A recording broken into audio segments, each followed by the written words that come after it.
ఏ శుభకార్యానికైనా శుభారంభం. Hi views, బేసిక్గా film actors కంటే బోల్డ్ అంతమంది ఫ్యాన్స్ ఫాలోవర్స్ ఉంటారు. అలానే ఒక సింగర్ కానివ్వండి, లేదు అంటే ఇప్పుడంటే పోలీస్ డిపార్ట్మెంట్కి, డాక్టర్స్కి కూడా ఎంతోమంది ఫ్యాన్స్ అయిపోయారు. కానీ అలాంటిది బైక్ రైడర్స్కి కూడా ఫ్యాన్స్ ఉన్నారండి. అదేంటో తెలియదు. అమ్మాయిలకి ఏంటంటే ఫస్ట్ కొత్త బంగారులోకంలో ఆల్రెడీ సీన్ చూసే ఉంటారు, బైక్ నడిపేవాడు లైఫ్ని బాగా నడుపుతాడని. సో అలాగా ఈ బైక్ రైడర్స్కి కూడా అమ్మాయిలు పిచ్చ ఫాలోవర్స్ ఉన్నారు. సో బైక్ రైడర్ ఎవరు అని అనుకుంటున్నారు కదా, సన్నీ యాదవ్ ఈరోజు మనతోనే ఉన్నారు. సో అసలు ఎందుకు ఇంత ఫ్యాన్స్ ఉన్నారు, గర్ల్స్ ఫాలోవర్స్ ఏంటి, తన బెస్ట్ కాంప్లిమెంట్స్ ఏంటి, మెమొరీస్ ఏంటి అన్నీ కనుక్కుందాం. వీలైతే చాలా సీక్రెట్స్ కూడా బయట పెట్టించడానికి ట్రై చేద్దాం. హాయ్ సన్నీ గారు. హాయ్ అండి. ఎలా ఉన్నారు? బాగున్నాను, మీరు బాగున్నారా? సూపర్ అండి, థ్యాంక్ యూ సో మచ్. ఏంటి అసలు బైక్ని మామూలుగా ఆడుకోవట్లేదు బైక్తో? అంటే ముందు నుండి చిన్నప్పటి నుండి ప్యాషనా రైడ్స్ అంటే? అవును, చిన్నప్పటి నుంచి ఇష్టం. కాకుంటే డిప్లొమా తర్వాత ఇంకా బాగా క్రేజ్ పెరిగింది దాని మీద. డిప్లొమా తర్వాత అంటే అసలు ఫస్ట్ నాకు మీ బ్యాక్గ్రౌండ్ ఏంటో తెలియాలండి. అంటే మీది ఏంటి, ఎడ్యుకేషన్ ఏం చేశారు, మీ ఫ్యామిలీ బ్యాక్గ్రౌండ్ ఏంటి, ఫస్ట్ తెలుసుకున్న తర్వాత అసలు బైక్స్ అంటే ఎందుకు అంత పిచ్చి అనేది కనుక్కుందాం. ఓకే, మాది సూర్యాపేట డిస్టిక్, నూతన్కల్ అనే చిన్న విలేజ్ మాది. ఓకే, నేను 10th వరకు సూర్యాపేటలో చదువుకున్నాను, సిటీ టాలెంట్ స్కూల్లో. దాని తర్వాత ఖమ్మంలో చదువుకున్నాను, డిప్లొమా ఫెయిల్. సో తర్వాత ఫెయిల్ అయిన తర్వాత ఒక 3 years ఇంట్లో ఖాళీగా కూర్చున్నా. ఏం చేయాలో అర్థం కావట్లేదు. చదువుదామంటే నాకు ఇంట్రెస్ట్ లేదు. ఏం చేయాలని చెప్పి ఆలోచించిన. దానికన్నా ముందర నుంచే నాకు బైక్ ఉంది. అప్పటికే నాకు ఒక 2-3 బైక్స్ కొని పక్కకు పెట్టుకున్నా. అంటే ఒకటి కొని అమ్మడం, మళ్ళీ ఇంకొక మోడల్ వస్తే ఇంకొకటి కొనడం, అట్లా చేసిన. దాని తర్వాత ఏం చేయాలని ఆలోచిస్తుంటే అప్పుడే నేను హిందీలో చూసాను అనమాట. ఇట్లా ఈ మోటో వ్లాగింగ్ అనే ఫస్ట్ వీడియో నేను హిందీలో ఒకటి చూసినప్పుడు ఎందుకో ఫస్ట్ ఒక 2-3 వీడియోలు అంత ఇంట్రెస్టింగ్ అనిపించలే. తర్వాత చూడంగా అది ఒక ఎడిక్షన్ లాగా అయిపోయింది. అసలు ఎప్పుడైనా ప్రతి 5 minutesకి ఒకసారి కొత్త వీడియో పెట్టిరా లేదా అని చెప్పేసి ఆ ఛానల్లో చూడడం స్టార్ట్ చేసిన నేను. సో అట్లా హిందీలో చేస్తారు, మన తెలుగులో ఎవరైనా చేస్తారా అని చూద్దాం అనుకున్నాను. తెలుగులో ఎవరు లేరు అప్పటికి. అందుకే మనం కొత్త ట్రెండ్ని సృష్టిద్దామని చెప్పి ఒక కంప్లీట్గా బైక్స్ పిచ్చోళ్ళకి, రైడ్స్ పిచ్చోళ్ళకి, అమ్మాయిలకి, యూత్కి టార్గెట్ చేసి ఒక ట్రెండ్ని సృష్టించారంటారు. ఏదో అట్లా. సో అంటే కెమెరాస్ ఇవన్నీ కూడా ఎట్లా అంటే ఒక బైక్ వెళ్ళాలి అంటే హెడ్కి హెల్మెట్కి అనుకుంటా కదా కెమెరా, ఇక్కడ వచ్చిద్దా? సో దాన్ని తీసుకొని మొత్తం నేపాల్ వెళ్ళిపోతున్నారు, అవుట్ ఆఫ్ స్టేట్స్ వెళ్ళిపోతున్నారు. ఎక్కడెక్కడ ఏ ప్లేసెస్ తిరిగారు చెప్పండి బైక్ మీద? ఆల్మోస్ట్ సౌత్ ఇండియా అంతా కవర్ అయిపోయింది. అండ్ అంతే గుజరాత్, రాజస్థాన్, గోవా, లోనావలా, అంటే Kashmir, so and Nepal. So ప్రస్తుతానికి అయితే ఇవి అయిపోయినాయి. ఓకే, ఇంకా నెక్స్ట్ ఇంకా ఉన్నాయి. నెక్స్ట్ ఇంకా ఏం చూడాలనుకుంటున్నారు ఇంకా బైక్ రైడ్లో? భూటాన్ ఒకటి ఉంది ఇయర్లో. ఇప్పుడు ఇదంతా వచ్చింది కానీ డిస్టర్బ్ చేసింది అంతా. భూటాన్ ఒకటి ఉంది, నార్త్ ఈస్ట్. అండ్ అంతే ఇంకా కొన్ని సౌత్ ఇండియాలో అన్ని ప్లేసెస్ నేను తిరగలేదు. సో ఆ తిరగని ప్లేసెస్ని మళ్ళీ వెళ్ళాలనేది. అసలు ఎందుకు బైక్ రైడ్ అంటే ఎందుకు ఇష్టం మీకు చెప్పండి ఫస్ట్ ఆఫ్ ఆల్. అంటే ఈ రైడ్ చూడక ముందు నుండి బైక్స్ అంటే ఇంట్రెస్ట్ ఉంది. చదువుకునే టైంలోనే బైక్స్ని చేంజ్ చేస్తూ వచ్చారు. అంటే కొత్త ట్రెండ్ రాగానే, కొత్త బైక్ కొత్తది మార్కెట్లో రాగానే తీసుకోవడానికి ఎందుకు అంత పిచ్చి బైక్స్ అంటే? అమ్మాయిలకి షాపింగ్ ఎంత ఇష్టమో అబ్బాయిలకి బైక్స్ అంటే అంత ఇష్టం. సో ఆ క్రేజ్ ఎవరికైనా ఉంటుంది. కాబట్టి కొంతమందికి ఏంటంటే ఇంట్లో సపోర్ట్ చేస్తారు, కొంతమందికి సపోర్ట్ చేయరు. సో మరి మీ ఫ్యామిలీ సపోర్ట్ చేశారు? అవును. ఇప్పుడు ఇంత క్రేజ్ వచ్చిన తర్వాత మమ్మీ వాళ్ళు ఏమంటున్నారు? ఏమన్నారు, పర్లేదులే, మేము ఏదో నువ్వు మొత్తం పైసలు ఖరాబ్ చేస్తామో అట్లా అని అనుకున్నాలే అని, మంచిగా సెట్ అయినావు అని అన్నారు. సో ఒక యూట్యూబ్ ఛానల్ స్టార్ట్ చేయాలని ఎప్పుడు అనిపించింది? అదే చెప్పాను కదా, నేను తెలుగులో ఏం వీడియోస్ లేవని. నేను చాలా రోజులు చూసిన, తెలుగులో ఎవరు చేయట్లేదు ఏంది అని చెప్పేసి బాగా సెర్చ్ చేసిన. అయితే మనోళ్ళు అంటే నేను హిందీ వ్లాగ్స్ చూసేది ఎక్కువ అప్పుడు ఫస్ట్. దాని కింద love from Khammam, love from Hyderabad, Vizag, Vijayawada అని ఇట్లా పెద్ద పెద్ద సిటీస్ నుంచి పెట్టేది. ఆ కామెంట్స్కి లైక్స్ వచ్చేసి ఒక్కొక్క దానికి 200-300 కామెంట్ లైక్లు ఉండేది. సో నాకు అప్పుడు ఒక ఐడియా వచ్చింది, తెలుగులో కూడా చూస్తున్నారు కాబట్టి ఎవరు తెలుగులో చేయట్లేదు అని అట్లా స్టార్ట్ చేయాల్సి వచ్చింది అనమాట. Okay, so first video post చేసిన తర్వాత అంటే రెస్పాన్స్ ఎలా వచ్చింది? నేను అనుకున్నంత రాలేదు. ఫస్ట్ గట్టి తిప్పి కొడితే 200-300 వ్యూస్ కూడా రాలేదు. అప్పటికి ఇంతవరకు ఏ తెలుగు మోటో వ్లాగ్ లేదు. అప్పటికి పెట్టిన తర్వాత అంతా అంటే 1 month వరకు కూడా 1000 వ్యూస్ రాలేదు దానికి. సో అయినా కూడా నాకు అప్పుడు అనిపించింది హిట్ అవుతుందా లేదా అనిపించింది. నేను అనుకున్నా ఒక 2 పెద్ద రైళ్ళు కొట్టేసి వచ్చిన తర్వాత ఉంటేనే ఉంది, లేదంటేనేమో లైట్ తీసుకుందాం అన్నట్టు. సో అసలు అంటే మీరు ఇప్పుడు ప్రజెంట్ ఏ బైక్ యూస్ చేస్తున్నారు? అంత లాంగ్ వెళ్ళాలి అంటే బైక్స్ కూడా స్పోర్ట్స్ బైక్స్ ఉండాలి. సో మీరు ఏ స్పోర్ట్స్ బైక్ని యూస్ చేస్తున్నారు ప్రజెంట్ ఇప్పుడు? అంటే స్పోర్ట్స్ బైక్ అనేది నాది అది అడ్వెంచర్ బైక్ అనమాట. KTM అడ్వెంచర్ 390 ఇప్పుడు యూజ్ చేస్తున్నాను నేను ప్రస్తుతానికి. ఆ 2 బైక్స్ ఉన్నాయి నాకు. మామూలుగా ఇంట్లో ఏదైనా మామూలుగా తిరగాలంటేనేమో KTM RC 200 ఉంది. ఇప్పుడు రైడ్స్కి వెళ్ళేది మాత్రం దీని మీద అనమాట, అడ్వెంచర్ 390 మీద రైడ్స్కి వెళ్తా. లాంగ్ డ్రైవ్కి వెళ్ళాలి అంటే కోట్ సెక్యూర్గా ఉండడానికి సో ఇవన్నీ ఉంటాయి కదా, మీకంటే ఏంటంటే యూస్ చేస్తారు మీ సెక్యూర్ కోసం? First riding pant, riding jacket, helmet and అంతే షూస్. ఒకవేళ మనం 100-110 స్పీడ్లో బై మిస్టేక్ క్రాష్ అయినా కూడా బండికి ఏమైనా కానివ్వండి, మనకు మాత్రం ఏం కానియద్దు. సో అట్లాంటి సెటప్ అయితే ఉంటుంది అనమాట. 100లో పోతే పడ్డా కూడా ఏం కాదు. ఆల్రెడీ నేను మొన్న రీసెంట్గా ఒకసారి అంటే ఆఫ్ రోడింగ్ చేసేటప్పుడు క్రాష్ అయినా, నాకు కొంచెం కూడా అసలు గీత కూడా పడలేదు. ఓకే, ఫ్యాన్స్ ఏం చెప్తుంటారు అంటే ఫ్యాన్స్ అనేది మనకి ఫాలోవర్స్ లైకర్స్ అంటే బైక్స్కి ఎక్కువగా చాలామంది అబ్బాయిలు యూత్ అంతా కూడా ఎక్కువ బైక్స్ని ఎక్కువ లైక్ చేస్తారు. కార్స్తో కంపారిజన్ చేసినప్పటికీ కూడా బైక్స్ పిచ్చోళ్ళు చాలా మంది ఉంటారు, నెంబర్ ఆఫ్ పర్సన్స్. సో వాళ్ళు ఏం చెప్తూ ఉంటారు మీకు? అన్న ఇది సన్నీ ఇది అని చెప్తూ ఉంటారు కదా కొన్ని కాంప్లిమెంట్స్. అంటే ఎలాంటి కాంప్లిమెంట్స్ మీ దగ్గరికి వస్తుంటాయి? కొన్ని ఒక కామెంట్ అయితే ఎప్పుడు ఉంటుంది అనమాట నా కామెంట్ సెక్షన్లో, కింద మీద ఊపు సన్నీ అన్న తోపు అనే కామెంట్ అయితే ఎప్పుడు 100% ఉంటుంది ఏ వీడియోలో చూసుకున్నది. అంతే. ఇంకా మంచి మంచి సజెషన్స్ కూడా ఇస్తాను నేను. కామెంట్స్ అన్నీ చదువుతా, బ్యాడ్ కామెంట్స్ చదువుతా అండ్ అంతే గుడ్ కామెంట్స్ కూడా చదువుతా. మ్యాక్సిమం నాకు వచ్చే బ్యాడ్ కామెంట్స్లలో ఎప్పుడో ఒకటి వస్తుంది. ఒక 200 కామెంట్లలో ఒక్క బ్యాడ్ కామెంట్ ఉంటుంది, అది కూడా సంబంధం లేని ఉంటుంది. బాహుబలిని RGV గారు మస్తు డైరెక్ట్ చేసారు కదా, అంటే అట్లుంటది, సంబంధం లేని కామెంట్ అనమాట అది. నా వీడియోకి ఆ కింద కామెంట్ పెట్టిన దానికి నా వీడియోలో ఉన్న దానికి సంబంధం ఉండదు. ఏదో నన్ను తిట్టాలి, కొంచెం కుళ్ళు ఈర్ష్య ఉంటుంది, అట్లాంటి వాళ్ళు పెడతారు. నేను అట్లాంటి అసలు పట్టించుకోను. సో కాంప్లిమెంట్స్లో అంటే బాగా ఈ తోపు అన్న కామెంట్ కాకుండా ఇంకా ఏమైనా ఎలాంటి కామెంట్స్ వస్తుంటాయి? అంటే ఇంకా వాళ్ళు ప్లేసులు చెప్తారు, ప్లేసులు చెప్పి అన్న ఇక్కడికి వెళ్ళండి బాగుంటుంది, ఇక్కడికి వెళ్ళండి బాగుంటుంది అని. నేను కొన్ని వాళ్ళ కామెంట్స్ని బట్టి కూడా నేను సెర్చ్ చేస్తాను అనమాట. గూగుల్లో చూస్తే మనకు ఫొటోస్ కనిపిస్తాయి కదా, సో అట్లా కూడా చూస్తాను నేను. అట్లా కొన్ని ప్లేసెస్ కూడా నాకు మంచి మంచిగా అనిపించినాయి. ఓకే, సో చాలా చాలా స్టేట్స్ కానీ చాలా ప్లేసెస్ కానీ విజిట్ చేశారు. ఒక్కొక్క పర్సన్కి ఒక్కొక్క వ్యూలో ఒక్కొక్క ప్లేసెస్ నచ్చుతాయి. సో మీకు అంటే what kind of places you are like very much? నాకైతే మాత్రం హిమాలయస్ బాగా నచ్చినాయి, చాలా బాగుంది. ఎందుకంటే అక్కడ రైడింగ్ కండిషన్ వచ్చే చాలా టఫ్ ఉంటుంది. సో అక్కడ నాకు బాగా మంచిగా అనిపించింది. అంటే మీరు రైడింగ్ విజన్తో కాకుండా ప్లేసెస్ అంటే అంటే ఎలాంటి ప్లేసెస్ లైక్ చేస్తారు? లైక్ స్నో ఉన్నది, లేదు అంటే కొంచెం కూల్ ఉన్న ప్లేసెస్ కానీ, లేదు అంటే ఎక్కువ గ్రీనరీ ఉన్న ప్లేసెస్ కానీ, లేదు అంటే ఎక్కువ సీ వ్యూ ఉన్న ప్లేసెస్ కానీ? సీ వ్యూ ఉన్నది కూడా బాగా ఇష్టం అండ్ అంతే కూల్ ప్లేసెస్ హిమాలయస్.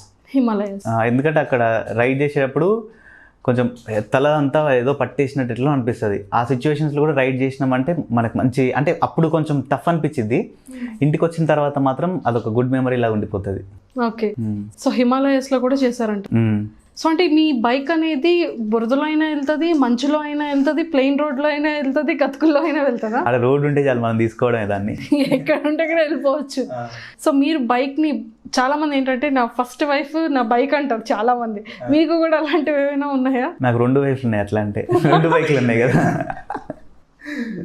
ఓ సూపర్ ఆన్సర్ ఇది అనుకుంటారు, పంచి పడింది దీనికి అనుకుంటుంది యాంకర్కి. ఓకే, సో బాగుంటుంది.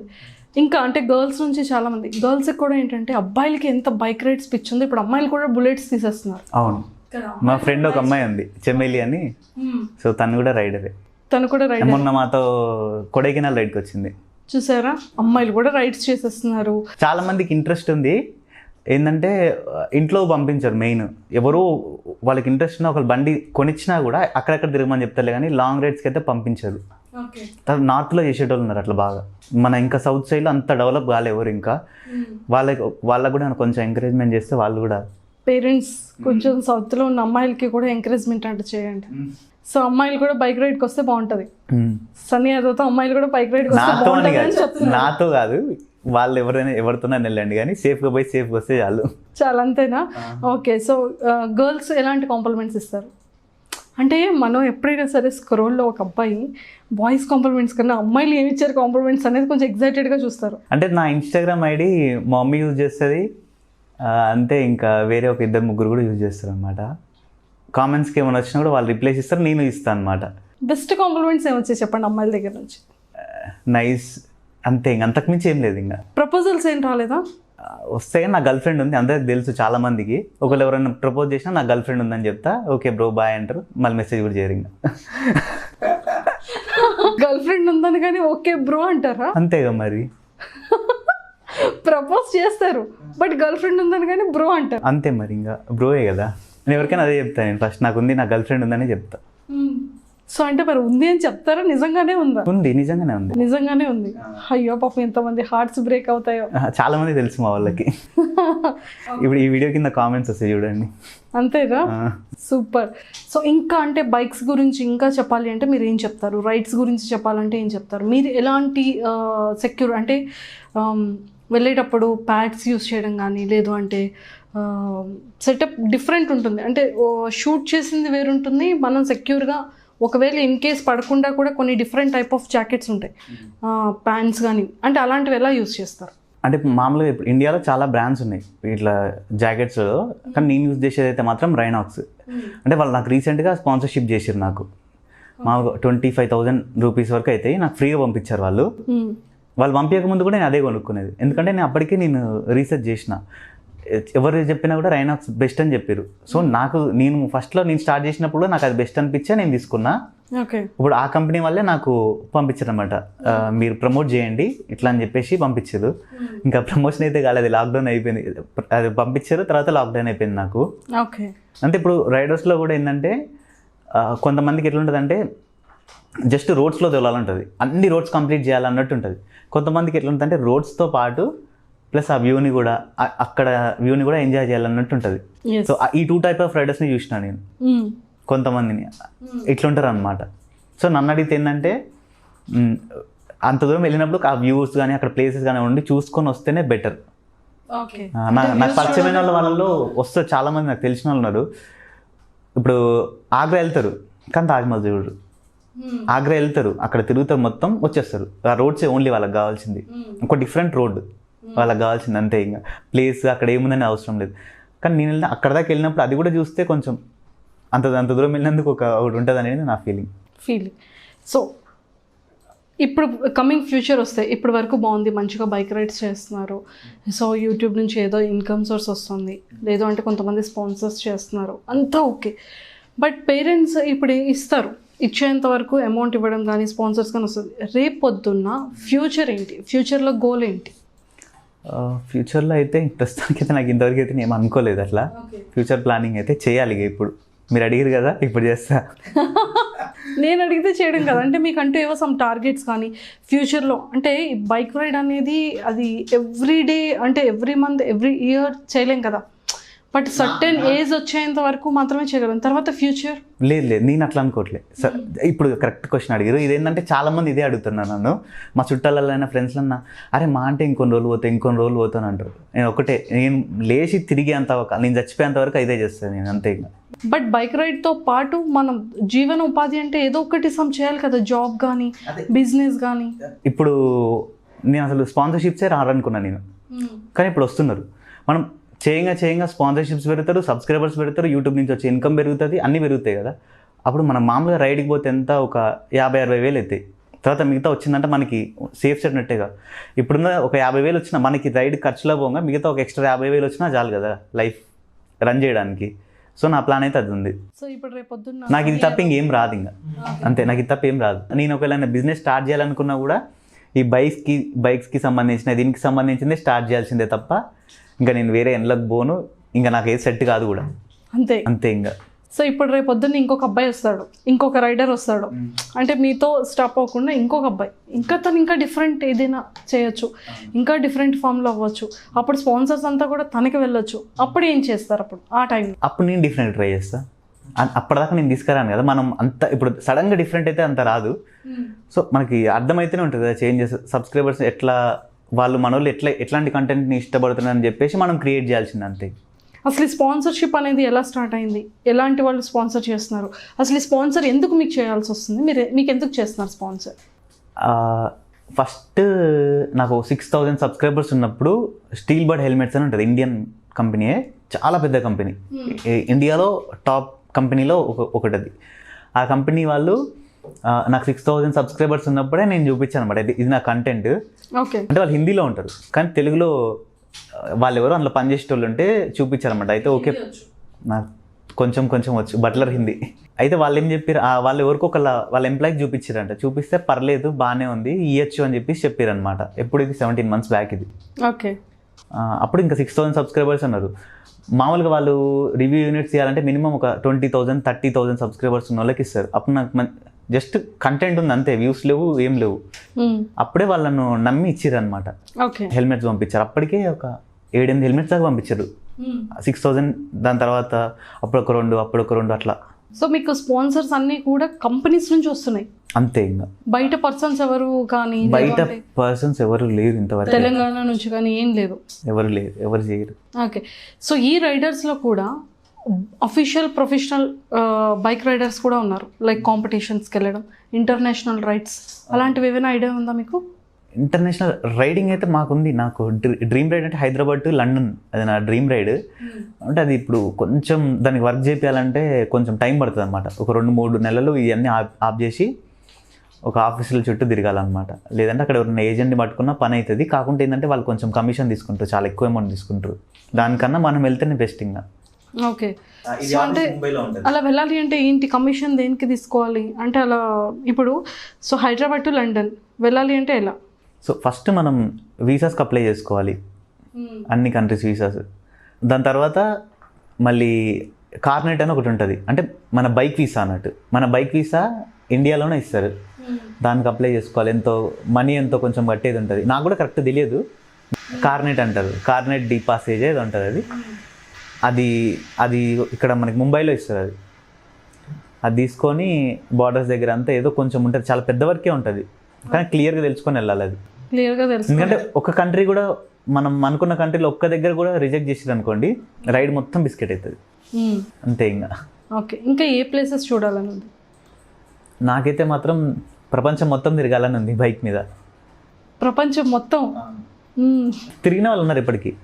అవును, చాలా మంది వేరే తెలిసిన వాళ్ళు ఉన్నారు. అన్న వాళ్ళని నేను కాల్ చేసి అడిగిన, వాళ్ళు కూడా నాకు కొన్ని సజెషన్స్ చెప్పారు, ఇట్లా అని చెప్పేసి. వాళ్ళు చెప్తేనే నాకు ఇది తెలిసిందనమాట. మంజునాథ్ అన్న అని ఉంటారు, తను ఆల్రెడీ వెళ్ళొచ్చాడు, బెంగళూరు నుంచి లండన్ వెళ్ళొచ్చారు. లండన్ ఎందుకు పెట్టుకున్నారు? ఆస్ట్రేలియా, యుఎస్ అవన్నీ ఎందుకు పెట్టుకోలేదు? ఓన్లీ వై లండన్ ఎందుకు టార్గెట్ చేశారు? ఇప్పుడు లండన్ వరకు అంటే మనకి జస్ట్ మధ్యలో స్పెయిన్ నుంచి అనుకుంటా, జస్ట్ అక్కడ ఒక 500 కిలోమీటర్లే మనం షిప్లో వెళ్ళాలి, మిగతా మొత్తం రోడ్డే. మీరు యూఎస్ అన్నారు అనుకోండి, యూఎస్ ఇప్పుడు ఆల్మోస్ట్ షిప్లో వేయాలంటే బండి ఒక 4 రోజుల్లో పట్టింది. ఆస్ట్రేలియా అన్నా అంతే. సో ఇదైతే ఎక్కువసేపు రైడ్ చేయొచ్చు. ఒక లండన్ అనేది చాలా పెద్ద సిటీ కదా ఓల్డ్లో, సో అట్లా ప్లాన్ చేసినాం అనమాట, ఎక్కువ రైడ్ చేయొచ్చు అనేది. రైడర్ థాట్ ఎలా ఉంటుంది? మనం ఎక్కువసేపు అంటే ఒక 3 hours ట్రావెల్ చేస్తే, ఒక 4 hours ట్రావెల్ చేస్తే మనకి స్ట్రెయిన్ అయినట్టు అనిపిస్తుంటుంది ఎంతసేపు కూర్చోవడం అనేది. బట్ మీరు అన్ని కిలోమీటర్స్, 1000 of kilometers రైడ్ ఎలా చేస్తారు మీరు? ఫస్ట్ ఏంటంటే మనకి ప్యాషన్ ఉండాలి రైడింగ్ మీద. కొంతమంది ఏంటంటే ఓహో ఇట్లా పోతురు కదా మనం కూడా పోదాం, మనకు కూడా ఫేమ్ వస్తుంది అని చెప్పి పోయేటోళ్ళు ఉంటారు. అట్లాంటి వాళ్ళు ఏంటంటే జస్ట్ ఒక 2-3 గంటలు తోలిరంటే అయిపోతుంది వాళ్ళ పని. ఇంకా మాకైతే అట్లా ఉండదు, మేము నాన్ స్టాప్ కొడుతూనే ఉంటాం. నేను అక్కడ మథుర ఉత్తరప్రదేశ్ అంటే ఢిల్లీ దగ్గర అనుకోండి, అక్కడి నుంచి మా ఇంటి వరకు నేను నాన్ స్టాప్ వచ్చిన. మొత్తం 1536 kilometers 33 hours లోపు వచ్చేసిన నేను. అందులో మళ్ళీ 3 మీటప్స్ పెట్టుకొని వచ్చిన. ఆదిలాబాద్లో ఒక మీటప్. ఫస్ట్ గుర్తింపు ఎక్కడ స్టార్ట్ అయింది? మీరు సన్నీ యాదవ్ కదా, మీరు బైక్ రైడర్ కదా అని ఫస్ట్ గుర్తింపు వచ్చిన స్పాట్ అంటే లదాఖ్ రైడ్. లదాఖ్ రైడ్ కన్నా ముందు కూడా చేసిన నేను, కాకుండా దానికి అంత గుర్తింపు అనేది ఏం రాలేదు. లదాఖ్ రైడ్లో మాత్రం ఇట్లున్న ఛానల్ ఇట్లా అయిపోయింది అనుకోవాలి. అంతేనా? ఆ ఒక్క సిరీస్లోనే ఎంత లేదని కూడా 1.5 lakh సబ్స్క్రైబర్స్ వచ్చారు ఆ ఒక్క సిరీస్లోనే, అంటే 23 వీడియోస్కి. అందులో 2 వీడియోలు 1 million దాటేసినాయి, ఇంకా కొన్ని వీడియోస్ 1 millionకి దగ్గరలో ఉన్నాయి. ఓకే. చాలా అప్పుడు అది ఇక తెలుగు మోటో బ్లాగింగ్కి ఇక పునాది అని చెప్పాలి. ఇంకా అది ఆ రైడ్.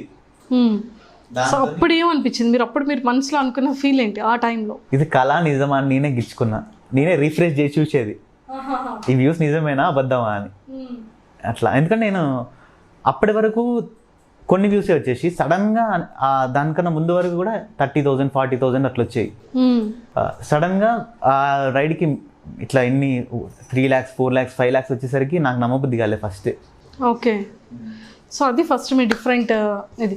సో అలానే నెక్స్ట్ ఏంటంటే చాలా వరకు మీరు ఎన్నో రైడ్స్ చేశారు కదా.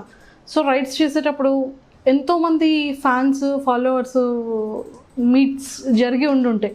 సో ఆ టైం మాకు తెలిసిన సందర్భం ఏంటంటే లోపల క్వారంటైన్లో ఉంచారా లాక్ చేసేసి? అంటే అది రీసెంట్గా శ్రీశైలంలో అది ఏంటది అంటే ఒక చిన్న అబ్బాయి వచ్చాడు, వచ్చి ఫోటో దిగి నార్మల్ ఇన్స్టాగ్రామ్లో ఫోటో పెట్టాడు అనమాట. ఇక అందరిది ఒకే ఊరు కదా, అందరికి ఫ్రెండ్స్ ఉంటారు కదా, కామన్ ఫ్రెండ్స్ ఫేస్బుక్లో వెళ్ళాను. అందులో చూసి ఆ అబ్బాయిని అడిగారు అంటే ఎక్కడున్నారు అంటే ఇట్లా శ్రీశైలంలోకి వచ్చారు అది ఇదని చెప్పారు. సో అప్పుడు ఇంకా అందరికి తెలిసిపోయింది వచ్చేసారు. ఓకే, ఈ టైంలో కలవడం కూడా కరెక్ట్ కాదు అండ్ మనం ఎంకరేజ్ కూడా చేయొద్దు ఇట్లాంటి. నార్మల్ టైంలో అంటే నేనే ఎంతసేపు అయినా ఉంటాను. నేను మామూలుగా మీటప్కి వెళ్తే వాళ్ళందరినీ వచ్చిన ప్రతి ఒక్కరు ఫోటో దిగిన తర్వాత వాళ్ళందరినీ సాటిస్ఫై చేసినాకనే పంపిస్తాను. ఎందుకంటే వాళ్ళు పనులన్నీ మానుకొని నా కోసం వస్తున్నారంటే నేను వాళ్ళకి స్పేస్ ఇవ్వాలి. సో అట్లనే ఆ కాన్సెప్ట్ ఉంటుంది అన్నమాట. నాకు ఏదో వచ్చినాం కదా 2 నిమిషాలు ఉండి అందరికి బాయ్ బాయ్ అని చెప్పి పోయేద్దాం అనేది నాకు ఎప్పుడు అట్లా అనుకోలే. వాళ్ళు ఏం అడుగుతుంటారు ఆ టైంలో మీతో స్పెండ్ చేసిన ఆ కొంత టైం కూడా? అంటే ఎలాంటి క్వశ్చన్స్ అడుగుతారు వాళ్ళు, ఏ డౌట్స్ అడుగుతారు మీతో, ఏం షేర్ చేసుకుంటారు మీతో? అన్న మేము కూడా ఇట్లా లదాఖ్ పోదాం అనుకుంటున్నాను, లేదంటే నేను పోయిన రైడ్స్ ఉంటాయి కదా అందులో నేను కూడా వెళ్దాం అనుకుంటున్నా, వెళ్ళొచ్చా, నా దగ్గర ఈ బండి ఉంది. మెయిన్ ఏంటంటే నాది 200cc బండి ఉంది వెళ్తుందా, 150cc బండి ఉంది వెళ్తుందా అని చెప్పేసి ఈ క్వశ్చన్స్ బాగా అడిగితే నేను అందరికన్నా ఎక్కువ క్వశ్చన్ అడిగే క్వశ్చన్ నెక్స్ట్ ఎక్కడికి వెళ్తున్నావు, అదే ఎక్కువ క్వశ్చన్ నెక్స్ట్ ఎక్కడికి వెళ్తున్నావు, ఇది ఫస్ట్ ఎక్కువ అడిగే క్వశ్చన్ ఇది. ఇప్పటి వరకు ఎన్ని ఊర్స్ విజిట్ చేశారు? 173 వీడియోస్ 197 వీడియోస్ పోస్ట్ చేశారు మీరు. 197 వీడియోస్. సో 197 వీడియోస్లో అంటే ఎన్ని టూర్స్ మొత్తం కంప్లీట్ చేసినట్టు మీరు? ఆల్మోస్ట్ 10 కన్నా ఎక్కువ అయిపోయినాయి. 10 కన్నా ఎక్కువ విజిట్ చేశారు ఊరు. సో బెస్ట్ మీ favourite forever memorable moment tour ఏది అంటే ఏం చెప్తారు? లదాఖ్ రైడ్. లదాఖ్ అంటే ఎందుకు అంత ఇష్టం? అంటే హిమాలయాస్లో రైడ్ అనేది ఒక డిఫరెంట్ మెమొరబుల్ మూమెంట్ ఇచ్చింది అన్నారు, but Ladakh is forever moment అన్నారు. అంటే ఈ 10 అక్కడ రైడింగ్ అంతా డిఫరెంట్ అయిపోతుంది లదాఖ్లో. బండి పికప్ కూడా చాలా తగ్గిపోతుంది. మన హై ఆల్టిట్యూడ్కి వెళ్ళిపోతాం. కొన్నిసార్లు మనం ఇక్కడ నుంచి అక్కడ దాకా నడిచినామంటే ఫుల్ ఆయాసం వస్తూ ఉంటుంది. సో అంత ఇక్కడ అంటే ఏదో కళలో రైడ్ చేస్తున్నట్టు అనిపించింది అంతా. డ్రీమ్ అంత నిజమా అబద్ధమా అన్నట్టుంటే అక్కడ ప్లేసెస్ అయినా ఏదైనా కూడా.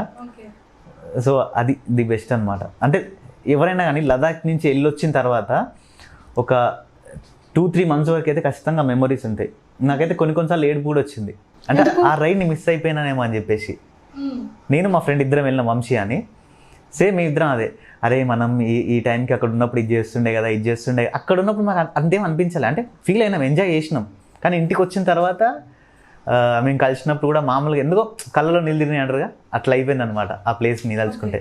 సో అంటే ఎలాంటి, మీరు ఇప్పుడు రైడ్కి వెళ్ళిన ప్రతిసారి ఒక్కొక్క ఊర్లో ఒక్కొక్క మెమరబుల్ మూమెంట్స్ ఉంటాయి. ఈ 10 టూర్స్లో ఒక్కొక్క ఏరియాలో ఒక్కొక్క మెమరబుల్ మూమెంట్ చెప్పండి.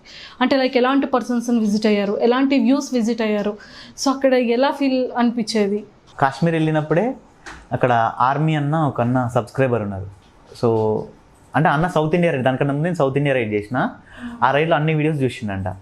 సో అప్పుడు సన్నీని కలుద్దామని చెప్పేసి అన్న వచ్చి పర్సనల్గా కలిసిండు అనమాట మమ్మల్ని. ఆయన ఆ రోజు హాలిడే పెట్టుకొని వచ్చేసి మమ్మల్ని కలిసి వెళ్ళిపోయాడు అనమాట కాశ్మీర్లో.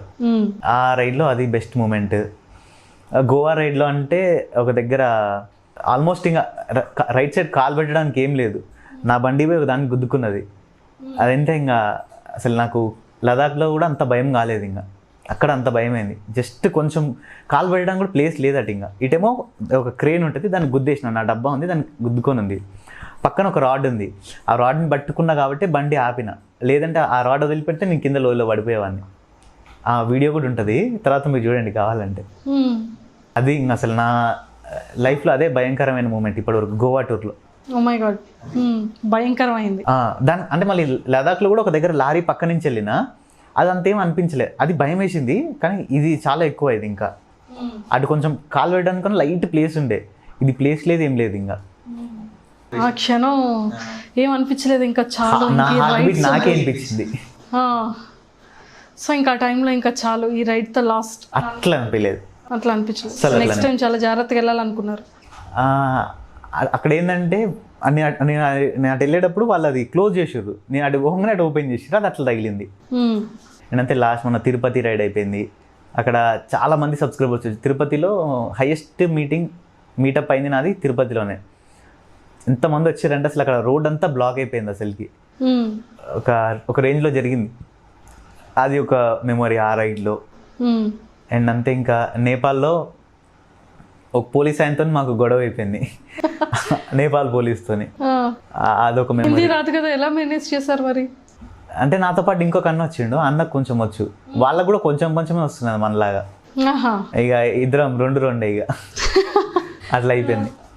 ఓకే, సో మొత్తానికి ఇది నాకు ఫుల్ఫిల్ చేయలేదు. శ్రీశైలంలో లోపల లాక్ వేసేసి ఏం చేశారు, వాళ్ళు ఏం చెప్పారు చెప్పండి. అంటే ఏం లేదు, ఇంకా మమ్మల్ని లోపల రూమ్లో వేసి తాళం పెట్టేసేది ఇక. ఎందుకంటే అక్కడ సిచ్యువేషన్ బాగాలేదు, అది గ్రీన్ జోన్లోనే ఉంది శ్రీశైలం. కానీ ఏంటంటే నేనున్నది రెడ్ జోన్, నేను వచ్చిన అక్కడికి.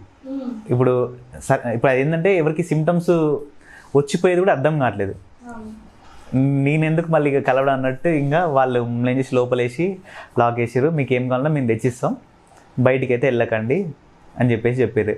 అలా ఎన్ని డేస్ ఉన్నారు లోపల? 1 డేనే ఉన్నాం. 1 డే ఉన్నారు. 1 డే మొత్తం లోపలేసేసి లాక్ పెట్టేశారు. అయ్యయ్యో. సో ఇంకా ఫర్దర్గా డ్రీమ్ ప్రాజెక్ట్ వచ్చేసి హైదరాబాద్ టు లండన్. అంటే పెద్దది అది, చిన్న ఇంకా చాలానే ఉన్నాయి. ఓకే, స్ట్రీట్ ఏపీ వైపు కానీ ఏమైనా టూర్స్ చేశారా? ఆంధ్రప్రదేశ్ తిరుపతి వెళ్ళి గండికోట, హార్స్లే హిల్స్ అండ్ అంతే. ఇంకా ఉంది ఎక్స్ప్లోర్ చేయాల్సింది. మెయిన్ ఏంటంటే నాకు మన స్టేట్స్లో కన్నా బయట స్టేట్స్ని ఎక్స్ప్లోర్ చేయాలని బాగుంది, ఎందుకంటే మనకి ఎప్పుడైనా వెళ్ళిపోవచ్చు. ఓకే, ఏపీ తెలంగాణ అంటే మనం ఇదంతా మందే ఇదంతా మందే. అట్లా అని మనం ఎప్పుడైనా చూడొచ్చు, ఫస్ట్ అవి చూసి రావాలన్నట్టు ఉంది నాకు బాగా. సో మీ ఇన్స్పిరేషన్ వచ్చేసి ఒక హిందీ ఛానల్ అనమాట, హిందీ మోటో బ్లాగర్ ముంబైకర్ నిఖిల్ అంటాడు, ఆయన ఇన్స్పిరేషన్. నాకని కాదు, ఎప్పుడైనా కలిసారా మరి అతన్ని? కలిసాను. ఏం చెప్పారు? ఏం చెప్పలేదు, ఆ సిచ్యువేషన్ అందరికి తెలుసు మా వాళ్ళు. మీరు నా ఇన్స్పిరేషన్ అని కూడా చెప్పలేదా? చెప్పారా? ఇప్పుడు చిన్న ఇబ్బంది అయింది. ఎందుకు అంటే మేము ఏంటంటే ఆడ పోయినప్పుడు మేము అక్కడ 12,500 పెట్టి రూమ్ తీసుకున్నాం, 12,500 పెట్టి. అది కూడా ఏమైనా ఆయన కోసమనే, ఆయన హోటల్లో ఉన్నాడని ఆయన ఇన్స్టాగ్రామ్లో పోస్ట్ చూసి, ఇక ఆయన మళ్ళీ ఇక్కడ కాకుండా మళ్ళీ ఎక్కడ కలవలేము, మాకు ఛాన్స్ కూడా దొరకదు, ఎట్లా ఉంది కదా అని చెప్పేసి అక్కడ ఆయన కోసమని ఆగినాం. అయితే చెప్పినాం, మేము వెళ్ళి రూమ్లో ఆయన నెంబర్ మాకు ఎట్లా తెలిసిందంటే ఫోన్ నెంబర్ లేదు, సో అందులో రూమ్ నెంబర్ వచ్చి 14 అని ఉంది, ఆయన పేరు ఇంకా వేరే సమ్ అదర్ పర్సన్ పేరు ఉంది. పోయి చూసినాం, ఆయన నెంబర్ కూడా రాసేది పక్కనే, తీసుకుందాం అనుకున్నాం కానీ వద్దులే అంటే వాళ్ళు రిజిస్టర్ చేసుకున్నప్పుడు చూసినాం, అంత టైం లేదు మాకు ఆ నెంబర్ గుర్తుపెట్టుకునే అంత. రివర్స్లో కనిపిస్తుంది, ఇట్లయితే కొంచెం ఎట్లా గుర్తుపెట్టుకుంటారు, వాళ్ళు రాస్తున్నారు. ఆ 14 అని ఒకటైతే కనిపించింది. సరే ఎట్లయినా కలవాలని చెప్పేసి రూమ్ అయితే తీసుకున్నాం. తెలియదు ఏంటంటే మేము వేరే స్టాప్ మాది వేరే దగ్గర, ఆల్రెడీ అక్కడ రూమ్ కూడా బుక్ చేసినాం 1,500 ఇక్కడ ఆ ఊర్లో. ఇక వద్దులే పోతే పోయినాయి లేరా, 15,000 అయితే అయినాయి కానీ నన్ను కలవాలి, ఎందుకంటే మనకి ఇన్స్పిరేషన్ రైడర్స్ అందరికీ ఇట్లా అని చెప్పేసి పోయినాం. పోయిన తర్వాత ఫోన్ చేసినాం, లోపలికి వెళ్ళిన తర్వాత ఎట్లా అని చెప్పేసి ల్యాండ్లైన్ టు ల్యాండ్లైన్కి 14 నెంబర్ కొట్టినా ఎందుకో. ఎత్తితే ఆయనే ఫోన్ ఎత్తిండు, హలో నిఖిల్ బాయ్ అని చెప్తే కోన్ అని అంటే, మీకోసం వచ్చినా నేను, మాకు ఇక్కడ స్టాప్ లేకుండా ఉండే యాక్చువల్లీ నిన్ను చూడడం కోసం వచ్చినాం, ఒక్కసారి కలిసి వెళ్ళిపో, ఒక్క ఫోటో చాలు మాకు, నువ్వు మాతో స్పెండ్ చేయాల్సిన అవసరం లేదు, ఒక్క ఫోటో ఇచ్చి వెళ్ళు మాకు చాలు అన్నాం. అంటే సరే రూమ్ దగ్గరికి రా అన్నాడు. రూమ్ దగ్గరికి వెళ్ళినాం, ఒక అర్ధగంట 45 నిమిషాలు వెయిట్ చేసినాం. రూమ్ ముందే ఇట్లనే ఇంకా చేతులు కట్టుకొని, అసలు కనీసం చూడలే. సరే అర్ధగంట అయిపోయిన తర్వాత కాలింగ్ బెల్ కొట్టినాం, అయినా బయటికి రాలే. 3-4 సార్లు కొట్టినాం, అయినా రాలే. మళ్ళీ రూమ్కి వెళ్ళినాం, మళ్ళీ వెయిట్ చేసినాం, మళ్ళీ 1 గంట తర్వాత ఫోన్ చేసినాం, మళ్ళీ ఎత్తిండు, ఏదేదో బోలో అనుకుని మళ్ళీ కట్ చేసిన కాల్. అంతా ఇగ్నోర్ చేసినట్టు అనిపించింది. ఎందుకులే ఇక అవసరమా మనకి అని చెప్పేసి ఇక ఈయన కోసం మనం వచ్చిందన్నట్టు అనిపించింది ఆ సిచ్యువేషన్లో. ఒక్కటే ఫోటో, మేము అడిగింది గంటలు మాట్లాడడం, ఒక ఫోటో ఇచ్చి నువ్వు వెళ్ళిపో అన్నా అని చెప్పినాం. దాని తర్వాత కాల్ ఎత్తలేదు. మళ్ళీ మేము వెళ్ళినాం, వెళ్తే మమ్మల్ని చూసిండు, హాయ్ అన్న అని అంటే హాయ్ అని చెప్పేసి డోర్ వేసేసిండు, మొహం మీదనే డోర్ వేసేసారు. అనిపించింది నాకు. ఇంకా అప్పుడు నేను అనుకున్నా, ఇంత ఉంటుందా అనిపించింది నాకు. ఎవరైనా మన అంత ప్రేమతో వచ్చినప్పుడు కనీసం ఒక 2 నిమిషాలు నువ్వు అంత బిజీ పర్సన్ అయి ఉండొచ్చు, ఒక నిమిషం మాట్లాడి సరే తమ్ముడు నేను బిజీగా ఉన్నా ఏమనుకోక బాయ్ అని చెప్తే ఒక మాట అయిపోతుంది. అట్లా చేసిర్రు. అయిపోయిన తర్వాత మస్తు మస్తు ఫీల్ అయినాం అసలుకి. ఇంకా చెప్పాలంటే ఏడుపు వచ్చినంత సిచ్యువేషన్ అయింది. ఎందుకంటే మేము అంత ఇన్స్పిరేషన్ తీసుకుని అంత లవ్ చేసిన పర్సన్ అట్లా చేసేసరికి కొంచెం బాధ అనిపించింది. వెళ్ళిపోయినాం. బయటికి వెళ్ళిపోయి ఇక మా ఫ్రెండ్ అదే అనుకున్నా, వీడినేంద్ర కలిసేది వద్దులే, కనీసం హాయ్ అని కూడా చెప్పట్లేదు, ఎందుకు ఇంత బల్బ్ అనుకున్నాం మేము. బయటికి వెళ్ళిపోయినాం. తర్వాత అక్కడ నాకు శ్రీనగర్లో ఒక అబ్బాయి సబ్స్క్రైబర్ ఉన్నాడు, అక్కడ లోకల్ అబ్బాయి, ఒక అబ్బాయి. ఆయన అబ్బాయి ఏం చేసిండు, మేము అట్లా మామూలుగా వెళ్ళినాం ఇండియా ఫ్లాగ్ కోసం అని తిరిగినాం శ్రీనగర్లో. వెళ్తే అక్కడ మాకు ఇండియా ఫ్లాగ్ దొరకలే. ఎవరు అడిగినా కూడా ఇండియా ఫ్లాగ్ అంటే పాకిస్తాన్ ఫ్లాగ్ ఇస్తా పెట్టుకో, నువ్వు ఇండియా ఫ్లాగ్ నువ్వు పొరపాటును కూడా అడుక్కో, నేను ఇక్కడ కొడతారని చెప్పేసి అని అన్నారు. అక్కడ ఒక మెకానిక్ లైట్లు, మా ఫ్రెండ్ లైట్స్ ఖరాబ్ అయిపోయినాయి, అవి పెట్టించడానికనే వెళ్ళినాం. అక్కడ అందరూ కూడా ఎట్లున్నారంటే ఇండియా ఫ్లాగ్ మనం బండి మీద వేసుకొని పోయినా కూడా దాన్ని చించే వరకు వదిలిపెట్టారంట.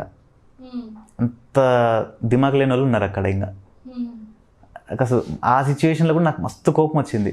కానీ ఈసారి నేను వెళ్తే మాత్రం ఎవడైతే అన్నాడో వాడి ముందే ఇండియా ఫ్లాగ్ కట్టుకొని వెళ్దామని అనుకున్నాను ఈసారి. కానీ మిస్ అయిపోయింది ఈసారి. నాకు వాడి షాప్ గుర్తుంది, అన్నీ గుర్తున్నాయి. నెక్స్ట్ సార్ కావాలని నా లైట్ ఎరగొట్టుకుని అయినా పోయి వాడి దగ్గర పోయి లైట్ పెట్టించుకుంటా, ఇండియా ఫ్లాగ్ అప్పుడే ఉంటుంది, ఆడు ఏం చేస్తాడో నేను చూస్తాను ఈసారి. ఖచ్చితంగా నాకు బాగుంది. నాకు ఫస్ట్ సారి ఒక మనిషి మీద అసహ్యం పుట్టిందంటే ఆని చూసినాకనే. ఇండియా పర్సన్ అయి ఉండి, ఒక ఇండియన్ అయి ఉండి వాడు అన్న మాట అనమాట. వాడు నాకు అసలు నచ్చలేదు అసలుకి. వాడు ఎట్లా అంటే చాలా గలీజ్గా మాట్లాడాడు ఇండియా గురించి. పాకిస్తాన్ ఫ్లాగ్లు నా దగ్గర నువ్వు కావాలంటే చెప్పు 2 ఇస్తా, నీకు ఫ్రీ ఇస్తా అన్నాడు. నేను మనసులో అనుకున్నా, నాకెందుకు నా బండి దుడుచుకుందా కూడా నేను వాడు నా ఫ్లాగ్ని అనుకున్నాను నేను. అయిపోయిన తర్వాత ఇక నాకు అక్కడ ఉండబుద్ధి కాలే. సిటీ బాగుంది, చాలా బాగుంది, కానీ అక్కడ మనుషులే ఇండియా గురించి కొంచెం తప్పు మాట్లాడుతున్నారు. ఒక్కడనే కాదు, ఎవరిని పట్టుకున్నా ఆడు అట్లనే ఉన్నారు. మాతో పాటు వేరే రైడర్స్ వచ్చారు, వాళ్ళని అడిగినా కూడా అదే మంచిగా ఉన్నారు, మాతోని హెల్ప్ చేసిర్రు, మాకు రూమ్ చూపించారు, అన్నీ చేసారు. వాళ్ళు వేరే రూమ్కి వచ్చి వెళ్ళిర్రు, కొంచెం డ్రింకింగ్ స్టార్ట్ చేసిర్రు. కొంచెం సేపు కాగానే కథం ఇక ఇండియన్ మళ్ళీ తిట్టడం స్టార్ట్ చేసిర్రు. ఎమ్మటే కట్ చేసినాం వాళ్ళని ఏం అనలేము. ఇంకా మనం వాళ్ళ ఏరియాకి పోయి వాళ్ళని ఏమంటాం, ఇంకా నేను గొడవ పెట్టుకోలేము. కామ్గా ఇక వీళ్ళు వద్దులే అని చెప్పేసి మేము బయటకు వచ్చేసినాం. ఓకే. సో ఇంకా ఎలాంటివి ఏమైనా క్రిటికల్ పొజిషన్స్ కానీ, ఇంకా ఏమైనా రిస్కీ టైప్ కానీ అలా ఏమైనా అనిపించాయా, భయపడిన సందర్భాలు? ఇంకా ముంబైకి వెళ్ళి కంప్లీట్ కాలే, ఇది చెప్తా ఉండండి. అయితే దీని తర్వాత ఇది అయిపోయిన తర్వాత లోపలికి వచ్చినాం. అప్పుడు ఆయన బయటికి వెళ్తున్నమాట. వాళ్ళు ఏదో నార్మల్గా వ్లాగ్ చేసుకున్నానికి మా వ్లాగింగ్ అయిపోయి మేము లోపలికి వచ్చినాం, ఆయన బయటికి వెళ్తుండు. అయితే వస్తుంటే వ్లాగ్ వద్దు, ఒక ఫోటో దిగండి వెళ్ళిపోండి అన్నాడు. అప్పుడు ఫోటో ఇచ్చేసిండు, ఇంకా వెళ్ళిపోయినాం. మేము అడగలే, మేము దిగద్దని అనుకున్నాం. రమ్మన్నాడు, ఫోటో అడిగిన, అయిపోయింది. అది ఆ సిచ్యువేషన్ అయిపోయింది. భయం అనిపించింది అంటే భయం అయితే ఏం అనిపించలే. కానీ ఈ శ్రీనగర్కి ముందే అనంతనాగ్ అని ఒకటి ఉంటుంది, మనం చూస్తాం కదా టీవీలలో, కాశ్మీర్లో దాడులు అది ఇదని. ఈ సీన్ ఎక్కడైతే ఉందో ఆ సీన్ అనమాట. ఈ అనంతనాగ్ అనే ఏరియా డేంజర్ ఏరియా. ఈ పుల్వామా ఈ అన్నిటికీ అదొక సర్కిల్, ఇదిగా మెయిన్ జంక్షన్ అది అనంతనాగ్ అనేది. అక్కడ మమ్మల్ని ఆర్మీ వాళ్ళు ఆపేసారు. బాగానే ఒక 20 hours వరకు మమ్మల్ని అందులోనే ఉంచేసారు, వాళ్ళ క్యాంప్లోనే. ఫుడ్కి దానికైతే ఏం లేదు, మంచిగా చూసుకున్నారు అసలు మమ్మల్ని, ఫుల్ సెక్యూరిటీ. నైట్లో కూడా వాళ్ళు ఎప్పుడంటే అప్పుడు మంచిగా చూసుకున్నారు. ఆ రోజు ఏదో నైట్ ఒక 2 ఎన్కౌంటర్లు అయినాయి మేమున్న ఏరియాలోనే, నైట్ 1కో ఎప్పుడో. ఆ ఒక్కరోజు మాత్రం అంటే నెక్స్ట్ రోజు చెప్పారు మాకు, అక్కడ తెలుగు ఆయన ఒక ఆయన ఉన్నాడు, ఆర్మీ అన్న. ఆ అన్న చెప్పిండు మాకు, నైట్ ఇట్లా ఎన్కౌంటర్ అని, అందుకే మిమ్మల్ని ఆపింది అని చెప్పిండు మాకు. అంటే అవునా అనుకున్నాం. ఇంకా అమ్మో ఇక్కడ ఇట్లుంటుందా అని అప్పుడు తెలిసింది. అప్పుడు అన్నని అడిగిన, అయిందన్నా ఇట్లుంటుందా అంటే, మీరు టీవీలలో చూస్తారుగా ఇక్కడే జరిగేది శ్రీనగర్లో, ఇక్కడనే, ఇంకా మిగతా ఎక్కడ ఉండదని చెప్పిండు. జస్ట్ అదొక 50 kilometers అంతే స్ట్రెచ్, అది 50-60 kilometers అదే. ఇంకా సో ఎప్పుడు కూడా తెలంగాణలోనే ఉండిపోతా, అదే విలేజ్లో ఉండిపోతా అనుకున్న పర్సన్ ఇప్పుడు స్టేట్స్ దాటి వెళ్ళి చూసి ఇవన్నీ చూస్తుంటే అంటే ఎలా అనిపిస్తుంది ఫీల్? చాలా బాగుంది. అంటే నాకు చిన్నప్పటి నుంచి కూడా ఇష్టమే. నేను ఏమనుకునేదంటే, అంటే నేను 3rd 4thలో ఉన్నప్పుడే మా క్యాపిటల్స్ చూసినప్పుడు, అబ్బాయి ఈ ఊర్లో ఒక్కరోజన్నా ఉండాలి, ఒక్కరోజున్నా చాలు, ఇంకా నాకు చాలు లైఫ్లో ఇదే అనుకునేది. అంటే ఆ ఏజ్లో అట్లనే ఉంటుంది కదా, ప్రతి ఒక్క క్యాపిటల్ సిటీలో ఒక్కొక్క రోజు ఉండాలి అనుకునేది. సో ఇప్పుడు తీర్చుకుంటున్నా ఆ కోరికని. ఓకే. సో మొత్తానికి తెలుగు ఇండస్ట్రీలో ఫేవరెట్ హీరో ఎవరు? పవన్ కళ్యాణ్ గారు, పవర్ స్టార్. ఎందుకు అంటే తెలియదు, ఇష్టం, చాలా ఇష్టం, చాలా అంటే చాలా. ఇంకా మా డాడీ కూడా పవన్ కళ్యాణ్ ఫ్యానే.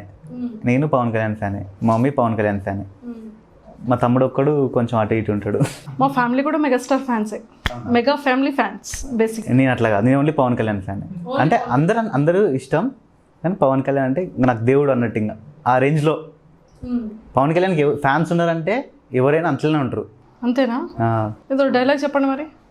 నేను ట్రెండ్ని ఫాలో అవ్వను, ట్రెండ్ని సెట్ చేస్తా. బా, అందుకే తెలంగాణలో బైక్ రైడర్లో ట్రెండ్ సృష్టించారు. లేదు, నా వీడియో ట్రెండింగ్లోకి వచ్చింది, అందుకే చెప్పిన. ఫస్ట్ ట్రెండింగ్లోకి వచ్చింది నా వీడియోనే. అవునా?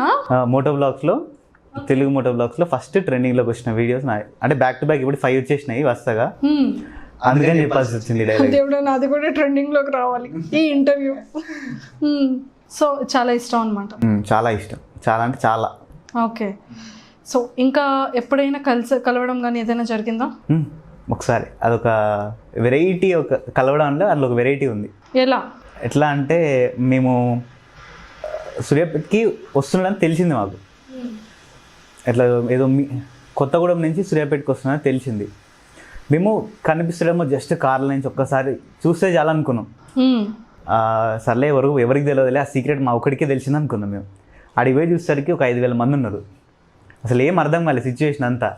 మరి అసలు మీ అప్పుడేమనుకున్నా అంటే ఆ సిచ్యువేషన్లో అన్నం చూడాల్సిన అవసరం లేదు, కార్ని చూస్తే చాలనుకున్నాం. ఏ కార్లు ఉండో ఆ కార్ ఒక్కటి కనిపించినా చాలనుకున్నాం. అంతమంది జనం ఉన్నారు అక్కడ. ఇట్లా కాదని చెప్పేసి ఇక అందరూ ఏం చేస్తున్నారంటే ముందుకు వెళ్ళిపోతున్నారు. మీటప్ పాయింట్ ఒకటి అనుకున్నాం. ఇక అక్కడ చాలామంది అయిపోయారని కొంతమంది చేస్తారంటే మేము ముందే పోదాం అని ముందే వెళ్ళిపోయినారు. వెళ్ళిపోయిన తర్వాత ఒక 500 బైకులు 1000 బైకులు వచ్చేసి అన్ని కార్కి ఇట్లా అడ్డం పెట్టేసారు. అసలు జరగట్లేదు. ఇక వాళ్ళేం హారన్ కొడతా ఉన్నారు. ఇక అప్పుడు పవన్ కళ్యాణ్ గారు ఒకసారి లేచి అన్న ఇట్లా జరగండి హాయ్ అని చెప్పారు. సరే అని చెప్పేసి మళ్ళీ లోపల కూర్చున్నారు. ఇంక అయిపోయింది. సూర్యాపేటకి వచ్చిన తర్వాత ఆగి ఫోటోషూట్ ఒకటి ఉండే ప్రోగ్రామ్ అసలుకి కొంతమందితోని, నేను లేనలా వేరే వాళ్ళు. అప్పుడు కూడా ఛాన్స్ ఎవరికి దొరకలేదు. అంత జనాలు వచ్చేసారు. ఒక సీఎం రేంజ్ మీటింగ్ అనుకోండి, అప్పటికప్పుడే అట్లా అయిపోయింది. అట్లా ఇక సర్లే దొరకదని చెప్పేసి మేము ఒకటే అనుకున్నాం, అయితే చూడాలి అని చెప్పేసి ఇక నా RC 200 నేను దాంతోనే 130-135 కొట్టుకుంటూ వెళ్ళిపోయినా కార్తో సమానంగానే. అందులో ముందర ఒక ఆయన వచ్చిన డ్రైవర్ పక్కన, అన్న ప్లీజ్ అన్న చెప్పండి అన్న, ఒక్కసారి అన్న ఒక్క ఫోటో అన్న ప్లీజ్ అన్న అని చెప్పేసి ఇట్లానే అడిగితే ఆయన ముందర కూర్చున్నాడు. మాకు ఆయన కనిపిస్తున్నాడు, పవన్ కళ్యాణ్ అన్న కనిపించట్లే. ఇంకా అవి మొత్తం బ్లాక్ స్క్రీన్ వేసేసినాయి, కనబడట్లే. ఆయన ఒకసారి ఇట్లా తిరిగి ఇట్లా చెప్పేసిండు, ఎవరు మరి ఆ పిల్లలు ఎంట పడుతున్నారు. అప్పటికి మేము 50 కిలోమీటర్స్ ఇదే స్పీడ్తోని. హెల్మెట్ లేదు నాకు, నిజం చెప్తున్నా. అప్పుడు నేను హెల్మెట్ లేదు నాకు. మేము హెల్మెట్ వేరే నా ఫ్రెండ్ దగ్గర ఉండే, నా ఫోన్ కూడా లేదు నా దగ్గర. నా హెల్మెట్ ఫోన్ ఆ అబ్బాయికి ఇచ్చిన నేను. ఇక అదే స్పీడ్లో కొట్టుకుంటూ పోదాం, కళ్ళ నుంచి ఇట్లా నీళ్ళు ఇట్లా పోతూ ఉన్నాయి. అంత చిన్న రాళ్ళు వాళ్ళ కార్లో నుంచి వచ్చే రాళ్ళు ఉంటాయి, అవి ఫేస్కి తగులుతూ ఉన్నాయి. అయినా కూడా అట్లనే వెళ్ళిపోయాం. వెళ్ళి ఆ అన్న చెప్పిండు, ముందర కూర్చున్నా ఇట్లా ఎవరో దిగాలి అంట ఇట్లా అని చెప్పారు. అనగానే ఎమ్మట ఇట్లా తిరిగి ఇట్లా ఆగానే కార్ అయిపోయింది. మాకు మైండ్ అసలు ఒక్కటేసారి బ్లాక్ అయిపోయింది. ఆయన ఏంది మా కోసం ఆపడేది. నేను మా ఫ్రెండ్ ఇద్దరం ఉన్నాం అక్కడ. ఆపి మాకు ఫొటోస్ దిగి నేను హగ్ ఇచ్చిన అన్నమాట. హగ్ ఇచ్చి అంటే మాట్లాడలేదు ఏమి, చిన్న తొందర దిగండి అమ్మ తొందర దిగండి అని అన్నారు. అంటే అప్పటికి చాలామంది ఇంకా ఎవరు రాలే, అప్పటివరకు అందరూ అయిపోయారు. కానీ నేనైతే మాత్రం లాస్ట్ వరకు అట్లనే ఉంది, వస్తూనే ఉన్నాయి. అనుకున్నా హైదరాబాద్ ఇంటి వరకైనా వద్దాం అనుకున్నాను నేను లాస్ట్కి. బెస్ట్ ఫ్యాన్ మూమెంట్ అది. ఆగినప్పుడు అది దిగి ఫోటో ఇచ్చారు. ఒక 40 సెకండ్స్ 50 సెకండ్స్ వరకు ఉన్నారు. ఫోటో దిగినాం. ఒక 10-15 ఫోటోలు దిగినాం. నా ఫోన్లో లేదు, మా ఫ్రెండ్ ఫోన్లో దిగినాం. నా ఫోన్ హెల్మెట్ వేరే ఫ్రెండ్ దగ్గర ఉండే. అది నా లైఫ్లో బెస్ట్ మూమెంట్ అది. మా కోసం ఆపడమని చెప్పండి. ఆయనకి ఎంత ఫ్యాన్ ఫాలోయింగ్ అంటే ఎంత క్రేజ్ ఉంటుంది. మీ ఆఫ్టర్ ఆల్ బచ్చా ఆయన ముందు. సో అప్పుడు ఇంకా అప్పటికే నేను పవన్ కళ్యాణ్ అంటే నాకు చాలా ఇష్టం. ఇక ఆ మూమెంట్ తర్వాత నుంచి ఇంకా నాకు దేవుడు అయిపోయిందని చెప్పాలి. ఇంకా బెస్ట్ మెమొరబుల్ మూమెంట్ అది.